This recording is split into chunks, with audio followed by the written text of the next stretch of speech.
সাহাবায়ে কেরাম রাসূলকে কি পরিমাণ মহব্বত করেছেন, জানার চাইতে কেমন মহব্বত করেছেন আপনাদের অনেকেরই জানা। হযরতে আবু বকর সিদ্দিক রাদিয়াল্লাহু আনহু হিজরতের রাতে যখন নবীকে নিয়ে যাচ্ছিলেন, আল্লাহর রাসূলের সামনে দিয়ে একবার যান, লাফ দিয়ে পিছন দিয়ে আবার চলে আসেন, একবার ডানে যান আরেকবার বামে যান। এই দৃশ্য দেখে আল্লাহর রাসূল জিজ্ঞেস করেন, আবু বকর, তোমার মধ্যে আমি একটা অস্থিরতা বিরাজমান করছে বোধ করছি। ও আবু বকর, এমন হতাশা করছে কেন? ও আবু বকর, তোমার মধ্যে কি মনে হয় বেঈমানরা আমাকে হত্যা করে ফেলবে, বেঈমানরা আমাকে মেরে ফেলবে? তোমার ভেতরে কি এমনটা মনে হয়? সেজন্য তুমি একবার সামনে যাও, আমার সামনে যাও, আরেকবার দৌড়াইয়া পিছনে আসো, একবার ডানে যাও আরেকবার বামে যাও। আল্লাহর নবীর সাহাবী হযরতে আবু বকর সিদ্দিক রাদিয়াল্লাহু আনহু বলেন, ইয়া রাসূলুল্লাহ, ইয়া হাবিবাল্লাহ, ওগো আল্লাহর নবী, হ্যাঁ আমি এটাই মনে করি বেঈমানরা আপনার শাস্তি দেওয়ার এমন কোনো দিক বাকি রাখে নাই। ওগো নবীজি, বেঈমানরা যদি আপনাকে দেখে ফেলে, বেঈমানরা আপনার উপরে আক্রমণ করে ফেলবে। এই জন্য নবীজি মনের মধ্যে বারবার উদয় হয়, মায়ার নবীর উপর যদি বেঈমানরা আক্রমণ করে মায়ার নবীকে দুনিয়া থেকে শেষ করে দেয়, তাহলে আমি আবু বকর দুনিয়াতে থেকে আমার কি লাভ? আমি দুনিয়াতে থাকার পরে নবীর নূরানি চেহারা যদি দেখতে পারি না, এমন আবু বকর দুনিয়াতে থাকার কোনো দরকার নাই। সেজন্য নবীজি একবার সামনে যায় আর একবার পিছনে যায়। আল্লাহর রাসূল বলেন, তাহলে তুমি কি এমনটা মনে করো বেঈমানরা তোমার উপর আক্রমণ করবে আর আমি বেঁচে যাব? তুমি যদি এমন করো, হতে পারে বেঈমানরা তোমার উপরে আক্রমণ করে ফেলবে, তাহলে তো তুমি মারা যাবে। এবার আবু বকর সিদ্দিক রাদিয়াল্লাহু আনহু বলেন, ইয়া রাসূলুল্লাহ, রব্বে কাবার কসম করে বলছি, আমি আবার আবু বকরকে যদি বেঈমানরা হত্যা করে ফেলে, মেরে ফেলে, বিনিময়ে আপনি যদি বেঁচে যান, আমি আবু বকরের বিন্দু পরিমাণ কোনো কষ্ট থাকবে না। ওগো নবীজি, আমি চাই বেঈমানরা যেন আপনাকে কিছু করতে না পারে। এই জন্য গো নবীজি আপনার চতুর্পাশে আমি দৌড়াদৌড়ি করি। মুসলমান বন্ধুরা আমার, আল্লাহ তাআলা সাহাবায়ে কেরামদের শান মান বর্ণনা করতে গিয়ে কোরআনে কারীমের জায়গায় জায়গায় আল্লাহ তাআলা আয়াত নাজিল করেছেন।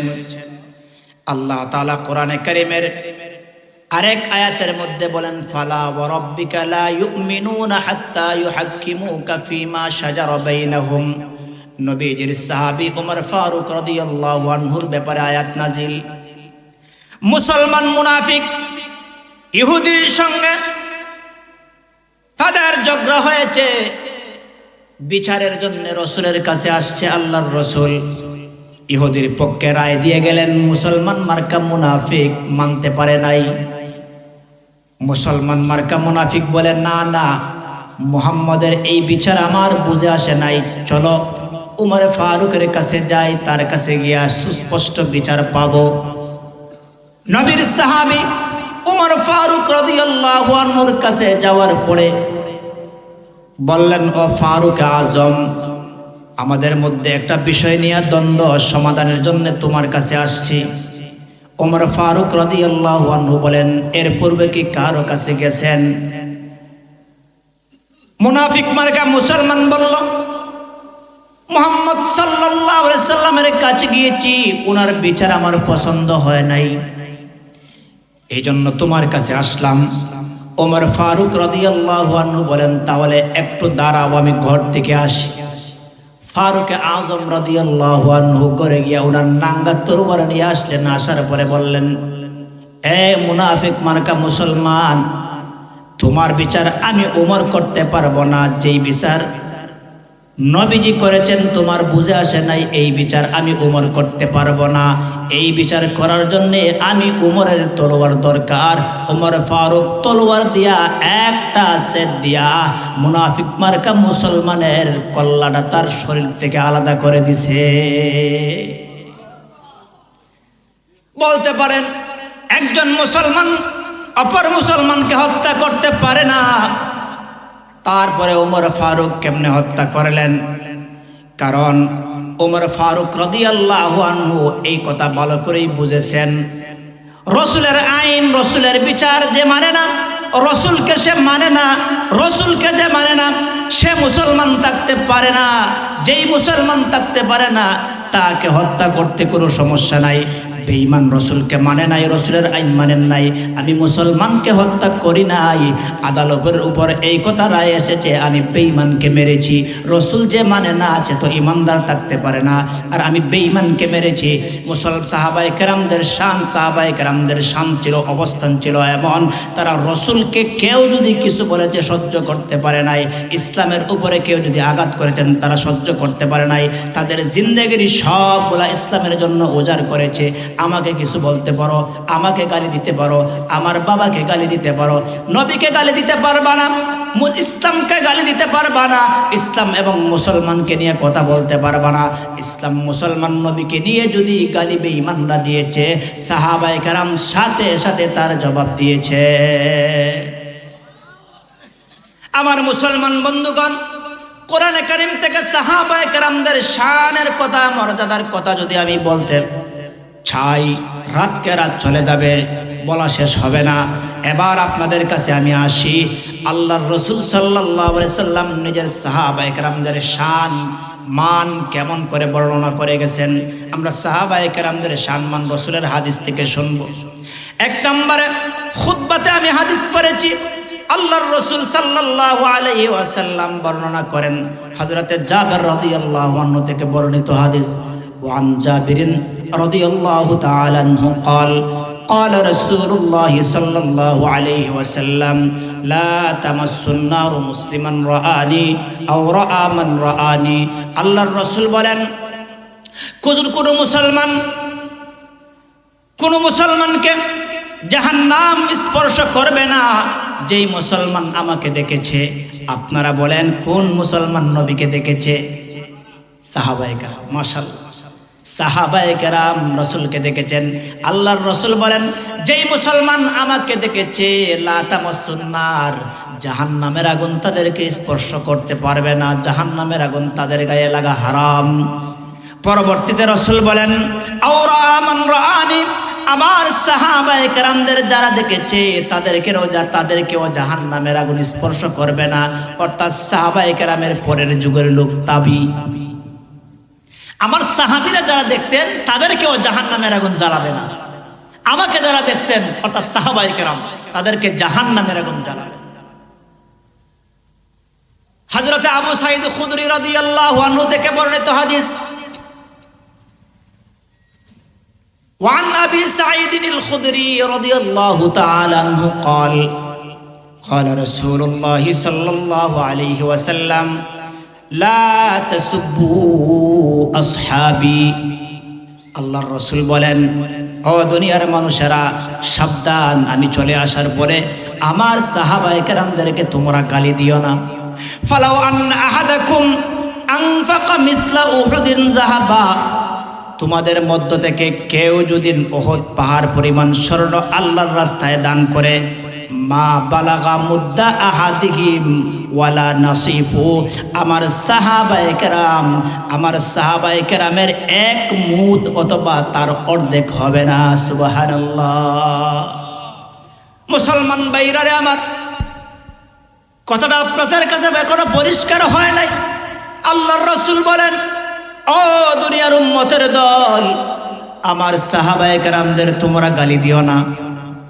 আমার সাহাবায়ে কেরাম যেই ইখলাস নিয়ে, যেই তাকওয়া নিয়ে আমার রাস্তায় দান করেছে, এই দানের কথা বর্ণনা করতে গিয়ে বলেন, তোমাদের কেউ আমার সাহাবায়ে কেরামদের গালি দিও না।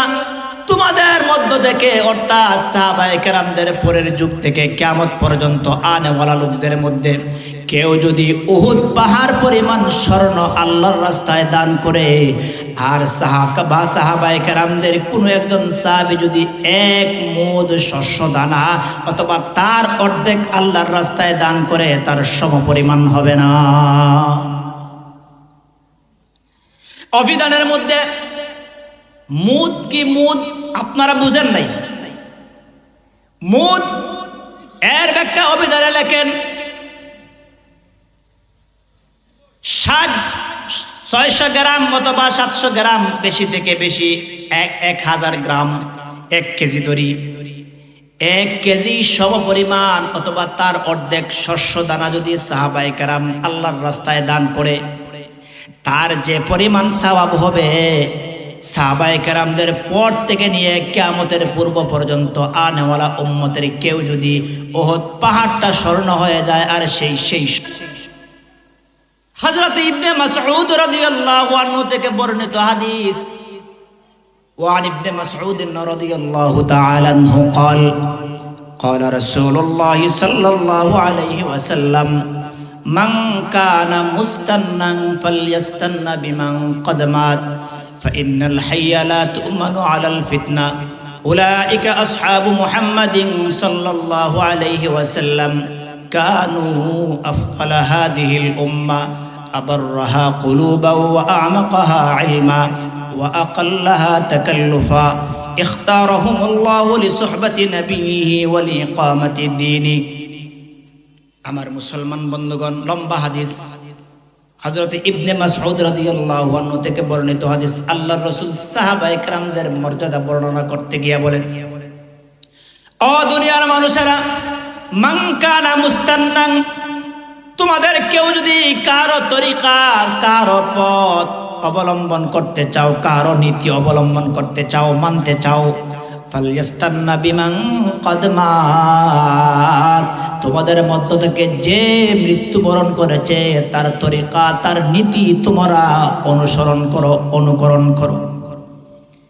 কারণ কি? বলতে পারেন, হুজুর আমাদের গ্রামের আব্দুল কুদ্দুস সাহেব, আব্দুর রহিম সাহেব, উনি তো মারা গেছেন। আল্লাহ না করুক, কথার কথা বুঝাইতে গিয়ে বললাম, দুনিয়ার থাকা অবস্থায় উনি চুরিদারি করত, মারা গেছে।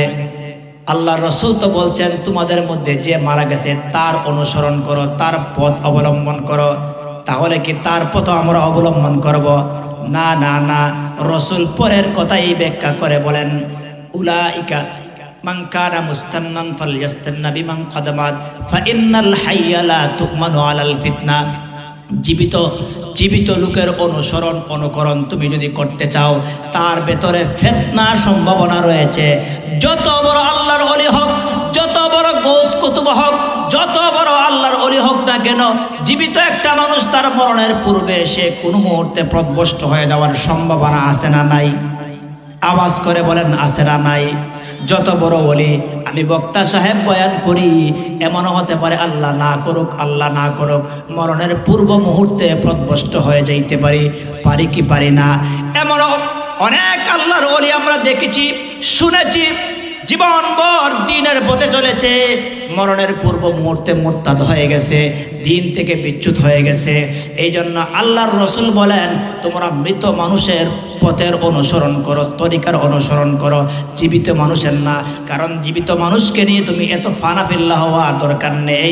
যেই মানুষকে নিয়ে, জীবিত মানুষের তরিকা নিয়ে ফানাফিল্লা হবা, হতে পারে জীবনের কোনো মুহূর্তে সে পথভ্রষ্ট হয়ে যেতে পারে। তাহলে মৃত মানুষ বলতে আল্লাহর রাসূল কাদেরকে বলেছেন?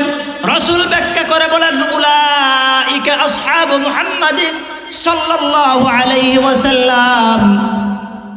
যারা মারা গেছেন তাদের তরিকা অবলম্বনের কথা বলেছেন, তারা হলো, রাসূল বলেন, তারা হলেন আমার সাহাবায়ে কেরাম। সুবহানাল্লাহ। আল্লাহর রাসূল আরো বলেন, কানু আফদাল হাদিল উম্মাহ, আমার সমস্ত উম্মতের মধ্যে, নবীর উম্মতের মধ্যে না, বাবা আদম থেকে নিয়ে কিয়ামত পর্যন্ত আনেওয়ালা সমস্ত নবীর সমস্ত উম্মতের মধ্যে আমার সাহাবায়ে কেরাম হলেন শ্রেষ্ঠ। কানু আফদাল হাদিহিল উম্মাহ, আমার সাহাবায়ে কেরাম হলেন উম্মতের মধ্যে শ্রেষ্ঠ। কানু আফদাল হাদিহিল উম্মাহ, কেন শ্রেষ্ঠ? কেন শ্রেষ্ঠ? আবাররাহা কুলুবা, তাদের অন্তরটা ছিল পরিচ্ছন্ন, তাদের অন্তরে কোনো হিংসা ছিল না, তাদের অন্তরে কোনো ঘৃণা ছিল না, তাদের অন্তরের মধ্যে গুনার ময়লা ছিল না।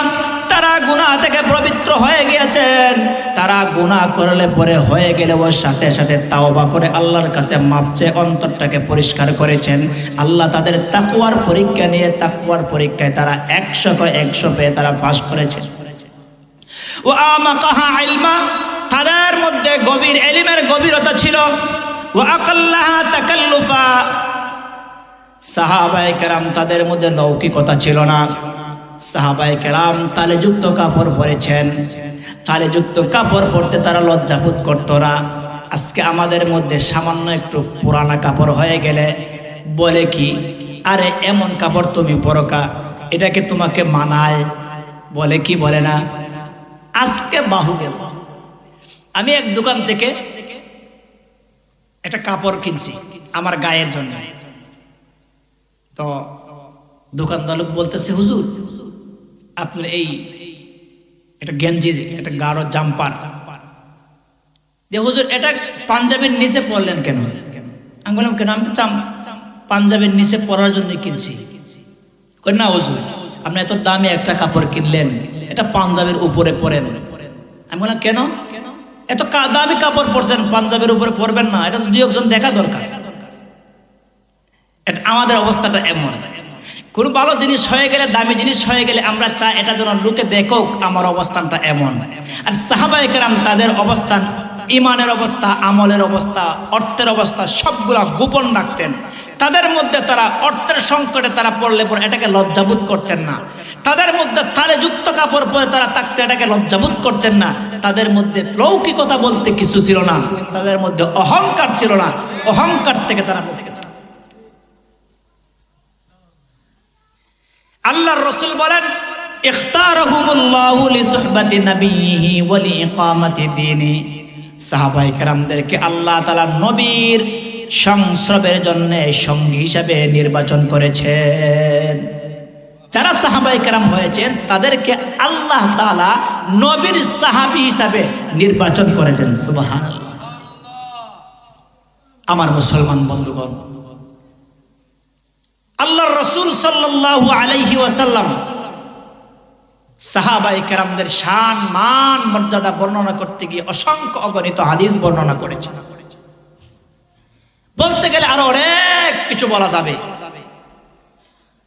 এতক্ষণ পর্যন্ত কয়েকটা হাদিস আপনাদেরকে শোনালাম, আপনারা কি বুঝলেন?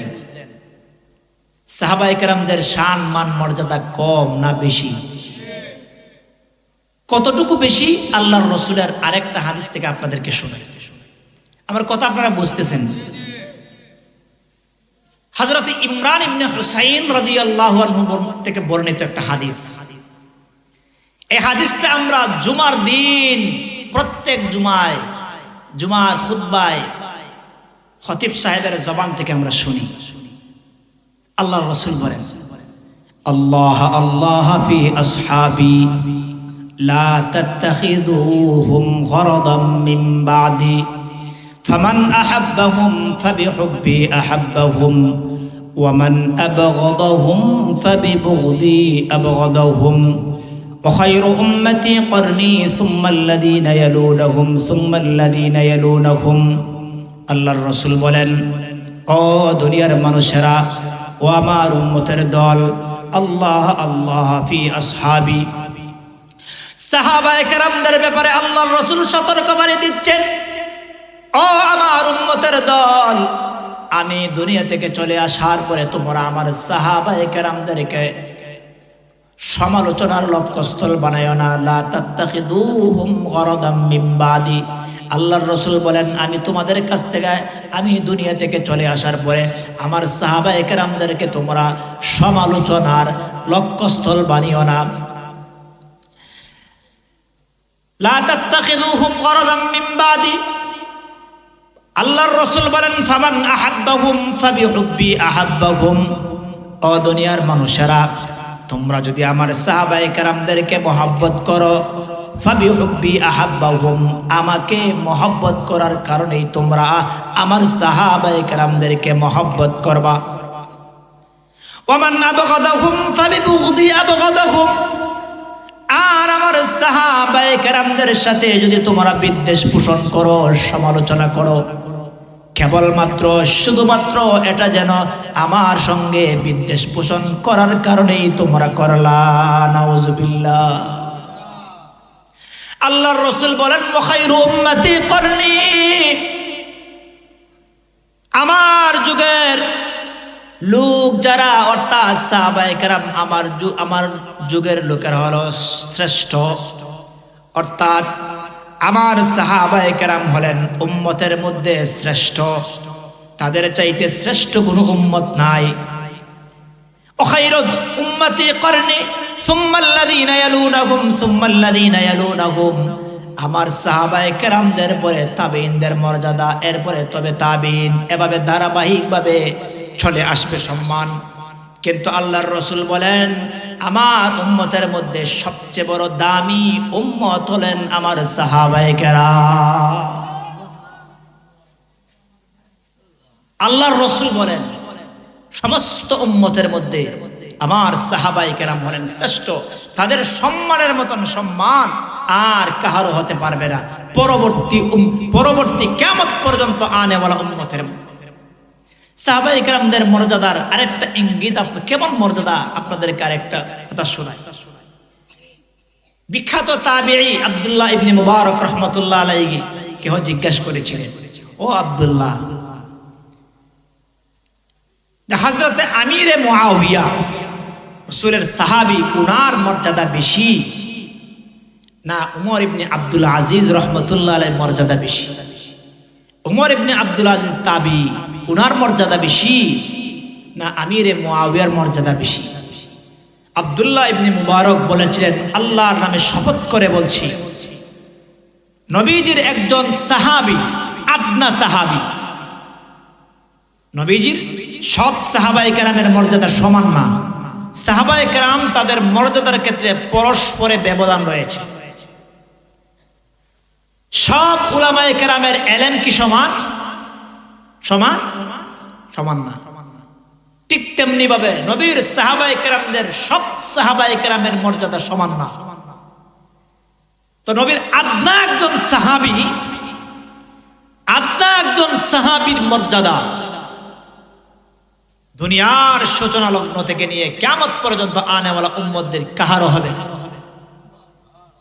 তো আমিরে মুআবিয়া রাদিয়াল্লাহু আনহু, উনি যে যুদ্ধের ময়দানে রাসূলের সাথে যুদ্ধে গিয়েছিলেন, যুদ্ধে যাওয়ার ক্ষেত্রে উনার ঘোড়ার পায়ের কুড়ায় মাটি লেগে যেই দুলাকণা উঠতেছিল, উমর ইবনে আব্দুল আজিজের উনার ঘোড়ার পায়ের কুড়ার দুলাকণের মর্যাদা হয় নাই।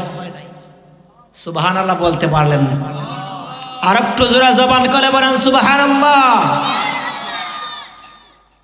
আমার মুসলমান বন্ধুগণ, এখন আপনারা একটু দিলটাকে নরম করে, আজকে আমরা যেই সুন্দর পরিবেশে দ্বীনের কথা শুনতে পাচ্ছি, বলতে পারছি,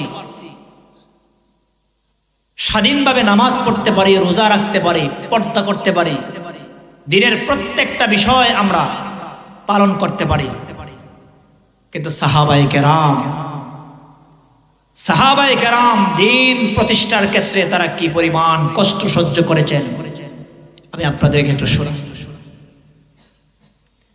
ইসলামের সূচনা লগ্নে গোপনে গোপনে রাসূল সাহাবায়ে কেরামদেরকে নিয়ে লুকিয়ে পাহাড়ের গিরিপথে তারা ইবাদত করেছেন। বেঈমানরা দেখলেই আক্রমণ করবে। রাসূল কাবার চত্বরে সালাত আদায় করছেন, বেঈমানরা রাসূলের মাথায় উটের পোছা নারী বুড়ি ছেড়ে দিয়েছে। নাউজুবিল্লাহ বলবেন না? এমনকি এক পর্যায়ে সিদ্দিক আকবর রাদিয়াল্লাহু আনহু বলছেন, ও মক্কার মুশরিকেরা, তোমরা কি ওই লোককে তোমরা কষ্ট দিবা, হত্যা করবা, যেই লোক বলে আমার রব হলেন আল্লাহ, যেই লোক এক আল্লাহর স্বীকৃতি দেয়, ওই লোককে কি তোমরা হত্যা করবা, শাস্তি দিবা? এটা কি তার অপরাধ? সাহাবায়ে কেরাম মক্কার দীর্ঘ 13টি বৎসর পর্যন্ত বেঈমানদের এমন কোনো পথ নাই, এমন কোনো পদ্ধতি নাই তারা সাহাবায়ে কেরামদের উপর নির্যাতন করে নাই। দীর্ঘ 13টি বৎসর পর্যন্ত মক্কাতে দ্বীনের দাওয়াত নবীজি সাহাবায়ে কেরামদের দিয়েছেন, সাহাবায়ে কেরাম নবীজির সাথে থেকে দিয়েছেন। কোন সময় গোপনে গোপনে, কখনো প্রকাশ্যে তাদের নির্যাতন সহ্য করে করে করে করে তারা দ্বীনের দাওয়াত দিয়েছেন। তাদের গায়ের রক্ত ঝরিয়ে, অর্থ সম্পদ সবগুলা বিলীন করে তারা জমিনের মধ্যে আল্লাহর দ্বীন প্রতিষ্ঠা করেছেন। ওই দ্বীন আমরা আজকে পেয়েছি, যার কারণে স্বাধীনভাবে আমরা কথা বলতে পারছি, দ্বীন মানতে পারছি। তাদের জীবনে তারা দ্বীন প্রতিষ্ঠা করতে গিয়া তাদের গায়ে রক্ত জড়িয়েছে, তাদের জীবন উৎসর্গ করেছে, মাল সম্পদ সবগুলা বিলীন করেছে। সিদ্দিক আকবর রাদিয়াল্লাহু আনহু ইসলাম গ্রহণ করার পরে সব অর্থগুলা ইসলামের ছায়াতলে ঢেলে দিছে। আমার মুসলমান বন্ধুগণ, সাহাবায়ে কেরাম রাসূলকে যে পরিমাণ মুহাব্বত, ভালোবাসা, দ্বীনের জন্য যে পরিমাণ কুরবান করেছেন, রাসূলের জন্য যে পরিমাণ ভালোবাসা দেখিয়েছেন, কিয়ামত পর্যন্ত আনেওয়ালা উম্মতের কোটি কোটি উম্মতের কোটি কোটি উম্মত মিলেও আদনা একজন সাহাবীর একটা এই যে বালুকণার সমপরিমাণ রাসূলকে মুহাব্বত দেখানোর করার সুযোগ নেই।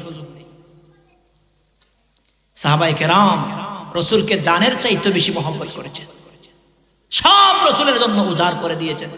বলছেন রাসূলের চাইতে আমার আপন আর কেউ নেই। রাসূলের সাহাবী সাদ ইবনে আবি ওয়াক্কাস রাদিয়াল্লাহু আনহু নতুন মুসলমান হইছেন। নতুন মুসলমান হওয়ার সংবাদ পাওয়ার পরে মা যখন সংবাদ পেয়েছেন নতুন মুসলমান হয়েছেন, মা রাগ করে ঘর থেকে বের হয়ে গেছেন আর বলতেছেন, সাদ যদি মুহাম্মদের দ্বীন কালেমা তার কাছে ফিরে না দাও, আমি ঘরে আর কোনোদিন ঢুকবো না, তোমাকে ছেলে বলে অস্বীকার করবো না, কোনোদিন আর খাবো না, এইভাবে আমার জীবন শেষ করে দেব। সাদ ইবনে আবি ওয়াক্কাস অনেকভাবে বুঝাইলেন, মা তো শেষ পর্যন্ত যখন মা বুঝেনই না, বলেন দ্বীন রাসূলের কালেমা, দ্বীন রাসূলের কাছে ফিরে দেওয়া লাগবে। এরপরে রাসূলের সাহাবী হযরতে সাদ ইবনে আবি ওয়াক্কাস রাদিয়াল্লাহু আনহু বলছেন, ও মা শুনে রাখো, তুমি মা হতে পারো, তুমি মায়ের চাইতে হাজারো কোটি গুণে রাসূলের প্রেম আর মহব্বত ভালোবাসা আমি সাদের অন্তরে কোটি গুণে বেশি। নবীজির সাহাবী হযরত সাদ ইবনে আবি ওয়াক্কাস রাদিয়াল্লাহু তাআলা আনহু বলেন, মা আল্লাহর নামে শপথ করে বলছি, আমি যেই নবীর কালেমা পরে দ্বীন গ্রহণ করেছি, ঈমানদার হয়েছি, মা এই কালেমা না ছাড়ার কারণে আপনি মা যদি না কে মারা যান, কেবলমাত্র আপনি মায়ের ভেতরে একটা প্রাণ আছে, শুধু একটা প্রাণ না, আল্লাহ যদি আপনাকে হাজার হাজার শত শত প্রাণ আপনাকে দিতেন, আর আমি কালেমা না ছাড়ার কারণে আপনার এক একটা প্রাণ চলে যাইত, তারপরে ও রহমাতুল লিল আলামিনের ধর্ম কালেমা আমি সাদ একটা মুহূর্তের জন্য ছাড়তাম না। সাহাবায়ে কেরাম রাসূলকে কি পরিমাণ মহব্বত করেছেন, জানার চাইতে কেমন মহব্বত করেছেন আপনাদের অনেকেরই জানা।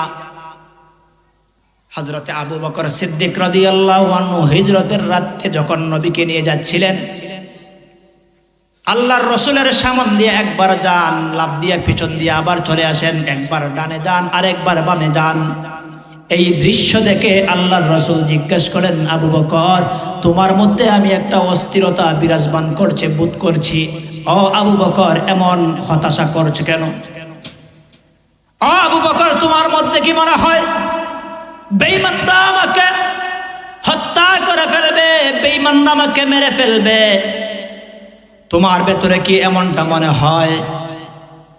সেজন্য তুমি একবার সামনে যাও, আমার সামনে যাও, আর একবার দৌড়াইয়া পিছনে আসো, একবার ডানে যাও আর একবার বামে যাও। আল্লাহর নবীর সাহাবী হযরতে আবু বকর সিদ্দিক রাদিয়াল্লাহু আনহু বলেন, ইয়া রাসূলুল্লাহ, ইয়া হাবিবাল্লাহ, ওগো আল্লাহর নবী, হ্যাঁ আমি এটাই মনে করি বেঈমানরা আপনার শাস্তি দেওয়ার এমন কোনো দিক বাকি রাখে নাই।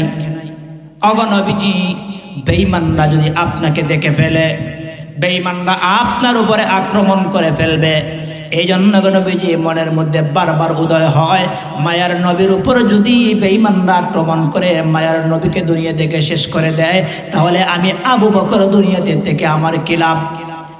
আমি দুনিয়াতে থাকার পরে নবীর নূরানি চেহারা যদি দেখতে পারি না, এমন আবু বকর দুনিয়াতে থাকার কোনো দরকার নাই।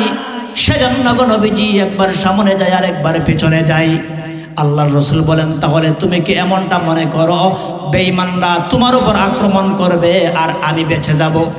তুমি যদি এমন করো হতে পারে বেঈমানরা তোমার উপরে আক্রমণ করে ফেলবে, তাহলে তো তুমি মারা যাবে। এবার আবু বকর সিদ্দিক রাদিয়াল্লাহু আনহু বলেন, ইয়া রাসূলুল্লাহ, রব্বে কাবার কসম করে বলছি, আমি আবার আবু বকরকে যদি বেঈমানরা হত্যা করে ফেলে, মেরে ফেলে, বিনিময়ে আপনি যদি বেঁচে যান, আমি আবু বকরের বিন্দু পরিমাণ কোনো কষ্ট থাকবে না। ওগো নবীজি, আমি চাই বেঈমানরা যেন আপনাকে কিছু করতে না পারে, এই জন্য গো নবীজি আপনার চতুর্পাশে আমি দৌড়াদৌড়ি করি। নবীর প্রেমে মায়া মহব্বতে আব্দুল্লাহ ইবনে যায়েদ ইবনে আব্দুর রব্বিহি নামে একজন সাহাবী, নবীজির মৃত্যুর কথা এক সাহাবী ঘোষণা করে যাচ্ছে, কে আছরে রাসূল তো মারা গেছেন। খেজুর বাগানে খেজুর পাড়া ছিলেন, আর শোনা মাত্রই খেজুর গাছ থেকে লাফ দিয়ে পড়ে নবীর সাহাবী আব্দুল্লাহ ইবনে যায়েদ ইবনে আব্দুর রব্বিহি রাদিয়াল্লাহু আনহু মাটিতে বৈশা দুইটা হাত চোখে দিয়ে আল্লাহর কাছে দোয়া করেছিলেন, আল্লাহ, যেই চোখ দিয়া রসুলকে দেখতে পারবো না, যেই চোখ দিয়া নবী দেখতে পারবো না, আল্লাহ আমার এমন চোখের কোনো দরকার নাই, আল্লাহ আমাকে জনমের মতো অন্ধ বানায় দাও। সাথে সাথে আল্লাহ দোয়া কবুল করে আব্দুল্লাহ ইবনে যায়েদ ইবনে আব্দুর রব্বিকে আল্লাহ অন্ধ বানায় দিয়েছে।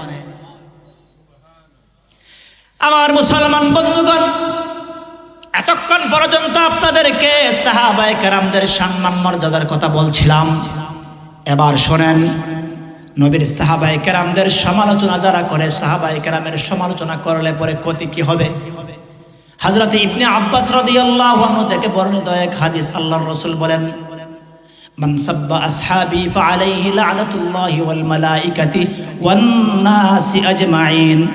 আল্লাহর রাসূল বলেন, আমার সাহাবায়ে কেরামদের যারা গালি দেয় তাদের উপর আমি আল্লাহর লানত, ফেরেশতাদের লানত, সমস্ত মানুষের লানত। সুতরাং সাহাবায়ে কেরামদের কোনো দোষ আমরা চর্চা করব না, সাহাবায়ে কেরামদের গালি দিব না, সাহাবায়ে কেরামদের দোষ আমরা চর্চা করব না। সাহাবায়ে কেরামদের মাধ্যমে আমরা দ্বীন পেয়েছি, রসুল থেকে আমরা দ্বীন পাওয়ার সিঁড়ি হলেন সাহাবায়ে কেরাম। সাহাবায়ে কেরাম না থাকলে আমরা রসুল থেকে দ্বীন পাইতাম না। রসুল থেকে এই দ্বীন, রসুলের এই হাদিস, রসুলের এই আল্লাহর কোরআন আমরা পেয়েছি সাহাবায়ে কেরামদের, রসুল থেকে সাহাবায়ে কেরামের মাধ্যমে আমরা পেয়েছি। যাদের মাধ্যমে আজকে আমরা এই দ্বীন পেলাম, তাদের কি আমরা আজকে গালি দিই যদি, তাহলে এটা কেমন? এটা হইল বাবা ছোটবেলা থেকে লালন পালন করে বড় কইরা অর্থ সম্পদ সবগুলা দিয়া শেষ পর্যন্ত বাবাকে বৃদ্ধাশ্রমে পাঠাইলাম, এমন সন্তান সমাজে নাই? হ্যাঁ, এটা এমন নিমক হারাম উম্মত যে যাদের মাধ্যমে আমরা দ্বীন পাইলাম তাদেরকে গালি দেয়। এটা তো নিমক হারাম উম্মতের পরিচয়, নিমক হারাম মুসলমানের পরিচয়। আমার মুসলমান বন্ধুগণ, সাহাবায়ে কেরাম আল্লাহর দ্বীন জমিনে প্রতিষ্ঠা করার জন্য তাদের জীবনের রক্ত জড়িয়েছেন, অর্থ সম্পদ ব্যয় করেছেন, সবগুলা বিলীন করেছেন। তাদের অন্তরের ভিতরে দ্বীনের মহব্বত, আল্লাহর মহব্বত, রসুলের মহব্বত। শুধুমাত্র পুরুষ সাহাবায়ে কেরাম যে দ্বীনের জন্য কুরবান করেছেন তা না, মহিলারাও করেছেন। মহিলা যত সাহাবী তারাও দ্বীনের জন্য কুরবান করেছেন। রসুলের জীবনের সময়ের একজন মহিলা সাহাবী যার নাম আফরা, এই আফরা নামক মহিলা হওয়ার কারণে উনি রসুলের দরবারে আইসা রসুলের সবগুলা করতে পারে নাই, মনের তামান্না পুরা করতে পারে নাই, খেদমত করতে পারে নাই। সেজন্য উনি ওনার দুটা ছোট সন্তানকে লালন পালন করে এই শিক্ষা, নবীর প্রেমের শিক্ষা দিয়েছেন, দ্বীনের শিক্ষা দিয়েছেন, আল্লাহর মহব্বতের শিক্ষা দিয়েছেন। সন্তানগুলোকে বলছেন, ও আমার সন্তান, তোমাদের দ্বারা আমি দুনিয়া চাই না, তোমাদের দ্বারা পরকাল চাই। আমি শুনেছি নবীকে, মায়ের নবীকে সবচেয়ে বেশি কষ্ট দিয়েছে আবু জাহাল। ওই আবু জাহালকে আমি মহিলা হয়ে কিছু করতে পারবো না, বিদায় তোমাদেরকে আমি ট্রেনিং দিচ্ছি, বোঝাচ্ছি। কোনোদিন যদি তোমাদের সুযোগ হয়, আবু জাহালকে যদি তোমরা সাইজ করতে পারো, তোমাদের সুযোগ হয় হাতছাড়া করবা না। এরকম অপেক্ষার প্রহর গণতে গণতে বদরের দামামা বেজে গেছে, বদরের যুদ্ধের সময় হয়ে গেছে। বদরের যুদ্ধের যখন সময় হয়েছে, ছোট্ট নবীর দুজন সাহাবী মুআজ আর মুআউযিজ দুই ভাই রসুলের কাছে আসলেন। আয়েশা বলতেছেন, ইয়া রাসূলুল্লাহ, আমরা যুদ্ধের তামান্না নিয়ে আপনার কাছে আসছি, জিহাদ করব, জিহাদ করতে চাই। আর শুনেছি আপনার চরম দুশমন ছিল আবু জাহাল, আপনাকে বেশি কষ্ট দিয়েছে, দ্বীনের বেশি ক্ষতি করেছে। আমরা দুই ভাই পণ করেছি, শপথ করেছি, আবু জাহালকে এই দুনিয়া থেকে খতম না করে আমরা মায়ের কুলে ফিরব না। আল্লাহর রাসূল বলেন, তোমরা তো ছোট্ট, কিভাবে যুদ্ধ করবা? যুদ্ধের ময়দানে যুদ্ধ করার তোমাদের বয়স হয় নাই। তারা এক পর্যায়ে আল্লাহর রাসূলের কাছে কাকুতি মিনতি করলো, না গো নবীজি, আমরা শপথ করে আসছি, আমাদেরকে সুযোগ দেন, আমরা পারবো। এক পর্যায়ে আল্লাহর রাসূল এই ছোট্ট দুইজন সাহাবী মুআয আর মুআউযিজ রাদিয়াল্লাহু আনহুমা তাদেরকে যুদ্ধের ময়দানের অনুমতি দিলেন। বদরের যুদ্ধ শুরু, সবগুলা বিস্তারিত বলা সম্ভবপর হবে না। বদরের যুদ্ধ যখন শুরু হয়ে গেছে, বেঈমানদের কাতারবন্দি মুসলমানদের কাতারবন্দি হয়ে গেছেন। মুসলমানদের কাতারবন্দি হয়ে যাওয়ার পরে ছোট্ট এই দুইজন সাহাবী তারা গেলেন। যাওয়ার পরে তাদের নজরে পড়েছে নবীজির সাহাবী আব্দুর রহমান ইবনে আউফ রাদিয়াল্লাহু আনহু। তারা ডাক দিয়া বলবেন, ও চাচা যান, আমরা দুই ভাইকে একটু সুযোগ করে দেখায় দেন না আবু জাহালকে। আমরা আবু জাহালকে খতম করার জন্য আসছি, পণ করে আসছি, শপথ করে আসছি। যতক্ষণ পর্যন্ত আবু জাহালকে আমরা মারব না, ততক্ষণ পর্যন্ত আমরা দুবাই মায়ের কুলে ফিরে যাব না। আমার মুসলমান বন্ধুগণ, আব্দুর রহমান ইবনে আউফ রাদিয়াল্লাহু আনহু বলেন, তোমরা তো দুজন ছোট, যুদ্ধ করার মতন বয়স তোমাদের হয় নাই, তোমরা বাড়িতে চলে যাও। তারা বলেন, চাচা যান, না না না, বাড়িতে যাওয়ার জন্য আমরা আসি নাই। আমরা এসেছি, আমাদের একটাই উদ্দেশ্য, আমাদের উদ্দেশ্যে সাফল্য হতে হবে। শেষ পর্যন্ত আব্দুর রহমান ইবনে আউফ রাদিয়াল্লাহু আনহু বললেন, আহারে, ছোট্ট দুটা বাচ্চা, তাদের মধ্যে বেঈমানকে, নবীর দুশমনকে খতম করার এত প্রেরণা। এইগুলা দেখে উনি আশ্চর্য হইলেন, আর ইশারায় দেখাইয়া দিলেন, ওই যে দেখা যায় বেঈমানদের কাতারে লম্বা ছড়া মাথাওয়ালা সর্দার, ওই আবু জাহাল। বলতে দেরি আব্দুর রহমান ইবনে আউফ বলতে দেরি, রাদিয়াল্লাহু আনহু বলতে দেরি, ছোট্ট দুজন সাহাবী দুনো ভাই বাস পাখির মতন উড়াল দিয়া আবু জাহালের কাছে গিয়া তারা তাদের অস্ত্র দিয়ে আঘাত করে আবু জাহালকে জমিনে ফেলে দিছে।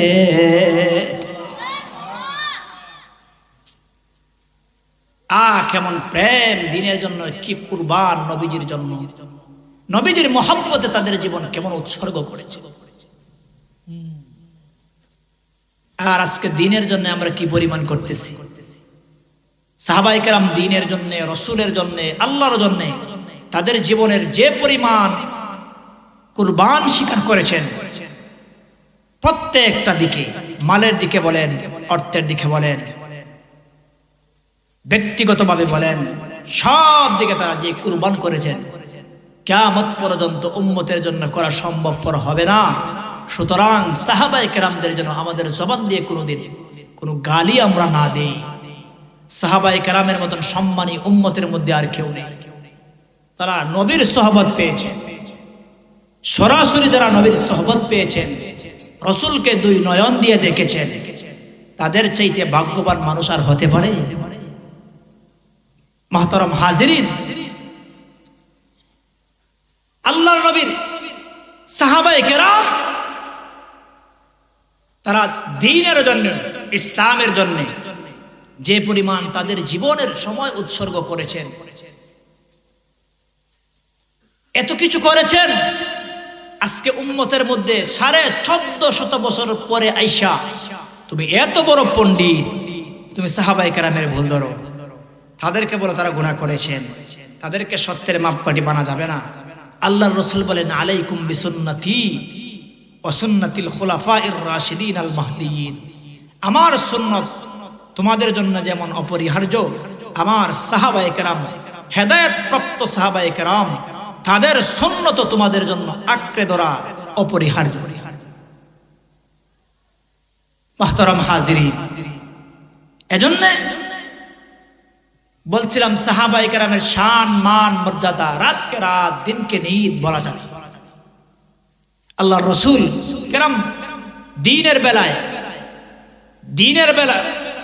দ্বীনের জন্য, ইসলামের জন্য তাদের অর্থ সম্পদ, আমরা তো এক সময় যদি আপনাদেরকে বলি দ্বীনের জন্য কিছু দান করে, চিন্তা করি অনেক সময় 5,000 টাকার মালিক করে পরে 500 টাকা দিই। এখন আপনার অর্থের অবস্থায় দিবেন, আমি বলি না 5,000 দিয়ে দিবেন এমনটা না, এটা কথার কথা বললাম, কিন্তু সাহাবায়ে কেরাম এটা দেখেন নাই। আল্লাহর রাসূল দ্বীনের জন্য চাঁদা করছেন, সাহাবায়ে কেরাম প্রতিযোগিতা করছেন, দেখি কার চাইতে কে বেশি দিতে পারি। ওমর ফারুক বলেন, আমি তো কোনোদিন সিদ্দিক আকবরের সাথে পারি নাই, আজ দেখা যাবে। দেখা গেল দিন শেষে সিদ্দিক আকবর রাদিয়াল্লাহু আনহু ওনার যা অর্থ আছে সবগুলা দ্বীনের জন্য ওয়াকফ করে দিয়েছে। আর ওমর রাদিয়াল্লাহু আনহু বলেন, আমি আজকে যা দেব আবু বকর তো ততটুকু দিতে পারবে না। দেখা গেল পরিশেষে দেখা গেল আবু বকর সিদ্দিক রাদিয়াল্লাহু আনহু যা দিয়েছেন, আল্লাহর রাসূল জিজ্ঞেস করলেন, ওমর কেমন আনছো? অর্ধেক এনে ফেলছি। আবু বকর কেমন আনছো? হুজুর যা আছে সবগুলা নিয়ে আসছি। পরিবারের জন্য কিছু রাখেন নাই? আল্লাহর রাসূলই আমার পরিবারের জন্য যথেষ্ট। সুবহানাল্লাহ বলেন। সাহাবায়ে কেরামদের সাথে কেমনে হবে? সাহাবায়ে কেরাম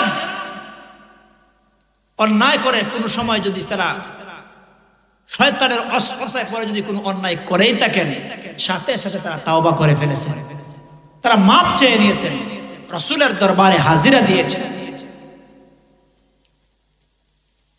তাহলে আপনারা আমাকে বলেন, আপনারা যারা আছেন আপনারা বলেন, সাহাবী কারা? তারা সাহাবীর পরিচয় আপনারা জানছেন তো? আমার কথা বুঝতেছেন? এদিকে খেয়াল দেন। সাহাবী কারা তাদের চিনছেন তো আপনারা? এতক্ষণ পর্যন্ত আপনাদেরকে আমি যে হাদিস গুলা বললাম, আল্লাহর কোরআন থেকে বললাম, তার থেকে আপনারা কি বুঝলেন? সাহাবায়ে কেরামের শান মান মর্যাদা কি আমাদের মতন না এর চাইতে বেশি? বেশি, তা যার কোনো তুলনা হয় না। আপনি যদি এখন মানেন না, না মানলে কিছু করার নাই। আল্লাহর রাসূল নিজের পবিত্র জবান দিয়ে যে জায়গায় বলে গেছেন, আমার সাহাবায়ে কেরাম উম্মতের মধ্যে শ্রেষ্ঠ। ও মুসলমান, হযরতে আলী কাররামাল্লাহু ওয়াজহা 10 বছর বয়সে ইসলাম গ্রহণ করেছেন, পরিবারে চলাফেরা করেছেন, তারপরেও বলতে সাহস পান নাই মুসলমান হয়েছি, কিছু হয়ে যায় কিনা। হযরতে আলী রাদিয়াল্লাহু আনহুর ভাই জাফর ইবনে আবি তালিব, উনিও মুসলমান হয়েছেন। মুসলমান হওয়ার পরে রাসূলকে নিয়ে পাহাড়ের গিরিপথে নামাজ পড়েছেন, প্রকাশ্যভাবে নামাজ পড়তে পারেন নাই। দ্বীন প্রচারের ক্ষেত্রে বদরের যুদ্ধে, উহুদের যুদ্ধে, খন্দকের যুদ্ধে, খায়বারের যুদ্ধে, প্রত্যেকটা জিহাদে সাহাবায়ে কেরাম যুদ্ধ করেছেন জান দিয়ে, মাল দিয়ে। যার কারণে আল্লাহ তাআলা সাহাবায়ে কেরামদের ব্যাপারে বলছেন, ইন্নাল্লাহা আশতারা মিনাল মুমিনিনা আনফুসাহুম ওয়া আমওয়ালাহুম বিআন্না লাহুমুল জান্নাহ। সাহাবায়ে কেরাম তাদের জান মাল অর্থ দিয়া আল্লাহর তৈরি জান্নাত খরিদ করেছেন। তো আপনি আমি যদি আল্লাহর তৈরি জান্নাত খরিদ করতে হয়, আল্লাহর জন্য আল্লাহর রাস্তায় জান দেওয়া লাগবে, মালও দেওয়া লাগবে। শুধু জান দিলে চলবে না, মালও লাগবে। মাল দিলে চলবে না, জানও দেওয়া দরকার আছে। এখন বলবেন জান কেমনে দেব?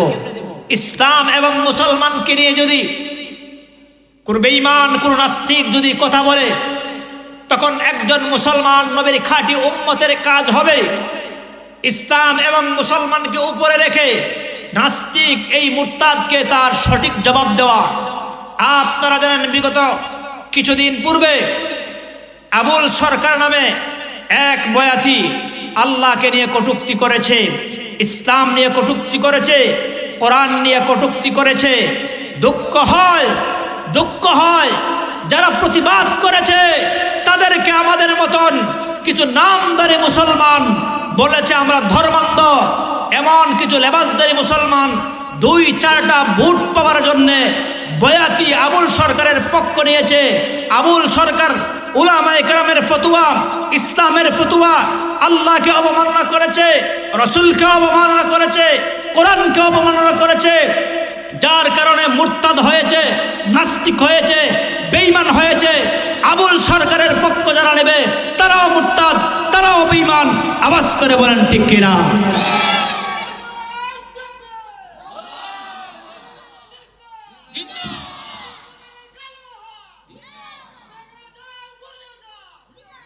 আমার মুসলমান বন্ধুগণ, ইমানদারের পাওয়ার তো এমনই হবে, ইমানের পাওয়ার এমনই হবে।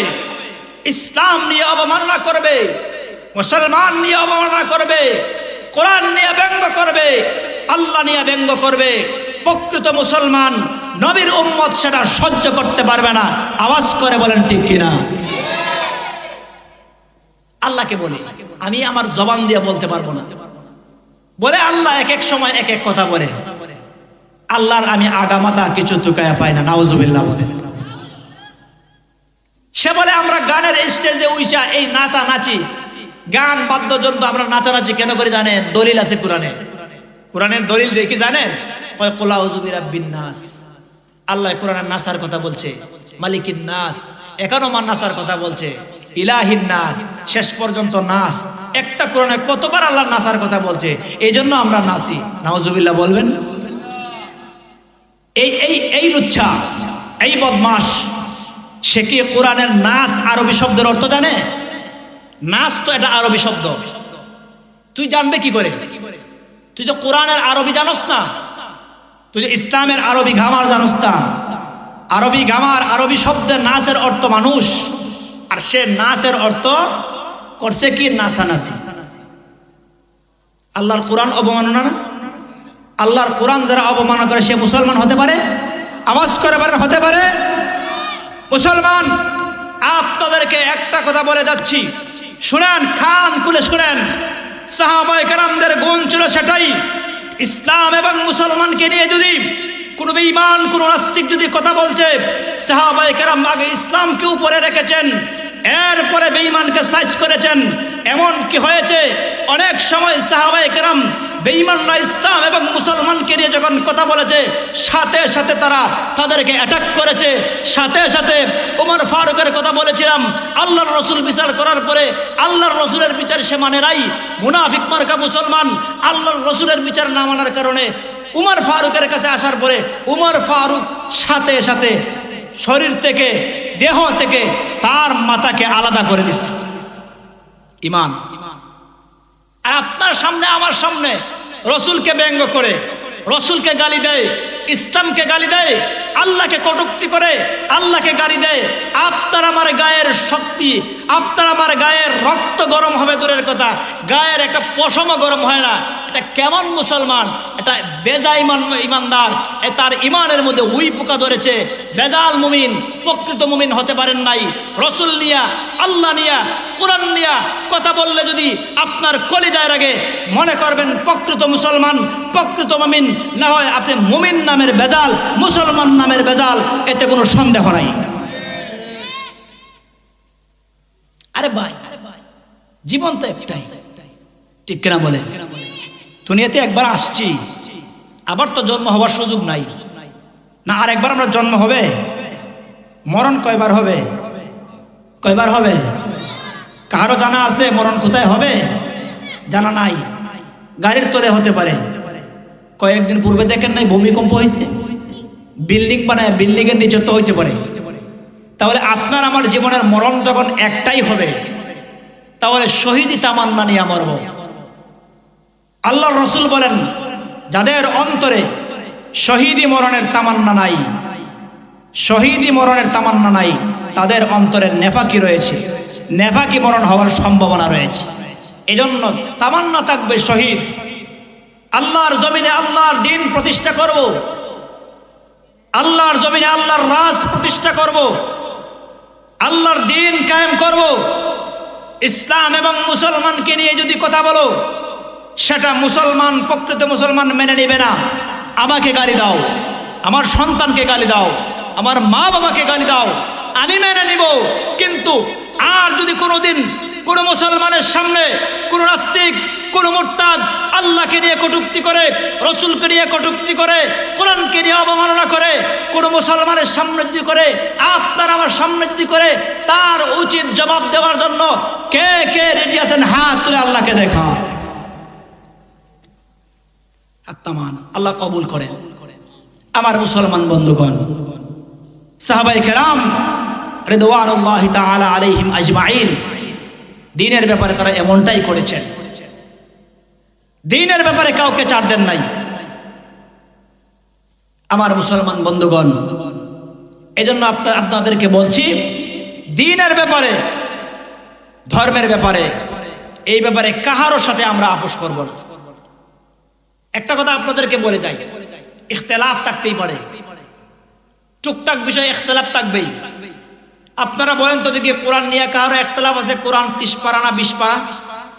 আপনাদের শিমুলিয়াম এলাকার ভেতরে হতে পারে, একটা কথা বলেন, হতে পারে এমন কোনো মানুষ রমজানের তারাবির নামাজ 20 রাকাত পড়তে ভালো লাগে না, 8 রাকাত পড়বো, 12 রাকাত পরে চলে যাব, এই ইখতিলাফ থাকতে পারে।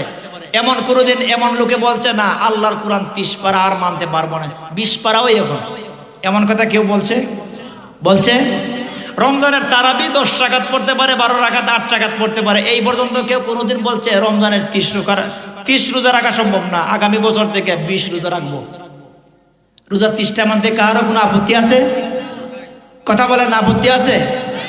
আল্লাহ একজন মানতে মুসলমানের কোনো আপত্তি আছে? শেষ নবী মুহাম্মদুর রাসূলুল্লাহকে মানতে কারো আপত্তি আছে? তাহলে বলেন, এক আল্লাহ আমরা বিশ্বাস করি, মুহাম্মদুর রাসূলুল্লাহকে শেষ নবী বিশ্বাস করি, কোনো আপত্তি নাই। 30 পারা কোরআনকে আমরা বিশ্বাস করি, আমরা রমজানের 30টা রোজাকে বিশ্বাস করি, কোনো ইখতিলাফ করি না। 5 ওয়াক্ত নামাজের ভেতরে শিমুলিয়াম এলাকার কোনো মুসলমান বলছেন না আগামীকাল থেকে 3 ওয়াক্ত নামাজ পড়ব? কোনদিন বলছেন?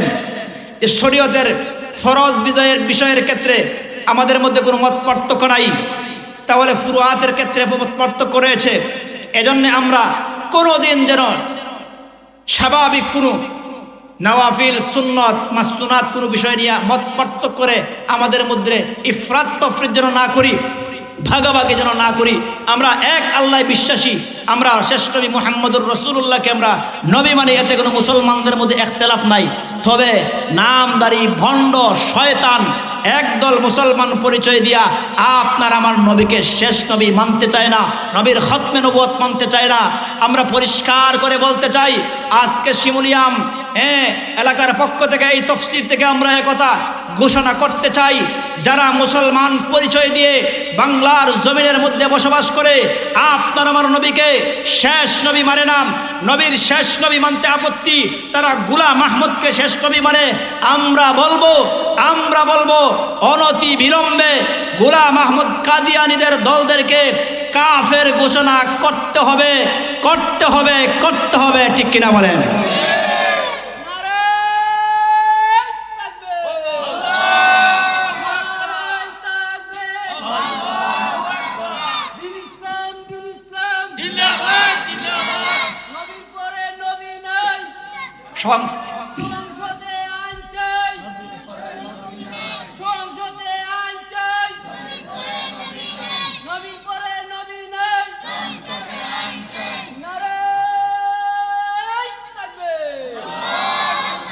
আমার মুসলমান বন্ধুগণ, আমার আপনার নবী শেষ নবী, কেউ যদি এটা বিশ্বাস করে না, সে ইমানদার থাকতে পারবে না। আল্লাহ তাআলা কোরআনে কারীমে বলেন, মা কানা মুহাম্মাদুন আবা আহাদিম মির রিজালিকুম ওয়ালাকিন রাসূলুল্লাহি ওয়া খাতামান নাবিয়্যিন।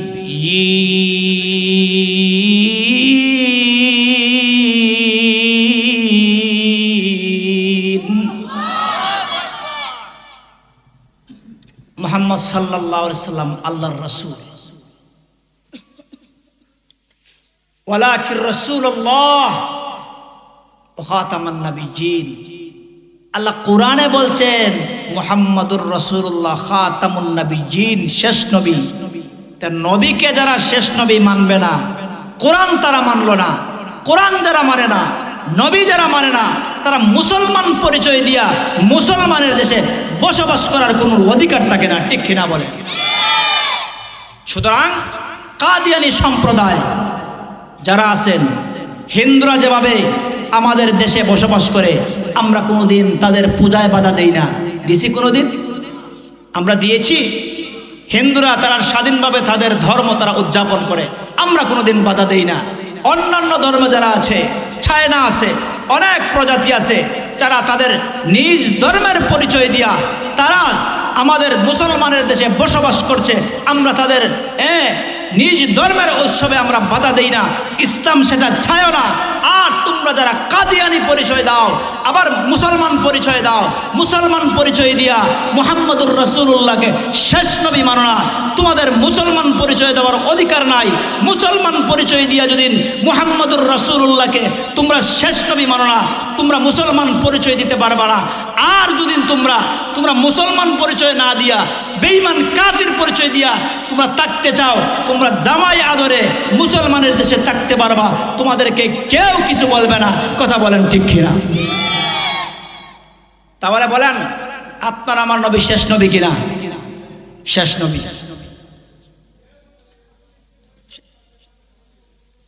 মুহতারাম হাজিরিন, আমাদের পরবর্তী আলোচক চলে আসছেন। আমি আপনাদের খেদমতে এই পর্যন্ত যে কথাগুলো বললাম, আল্লাহ তাআলা যেন আমাদেরকে করণীয় কথাগুলো আমল করার আর বর্জনীয় কথাগুলো